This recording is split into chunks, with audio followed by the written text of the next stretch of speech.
بسم اللہ الرحمن الرحیم۔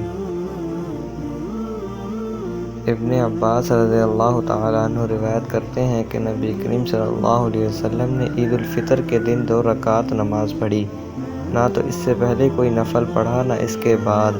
پھر خطبہ پڑھ کر عورتوں کے پاس آئے اور آپ صلی اللہ علیہ وسلم کے ساتھ حضرت بلال رضی اللہ تعالیٰ عنہ تھے۔ آپ صلی اللہ علیہ وسلم نے عورتوں سے فرمایا، خیرات کرو۔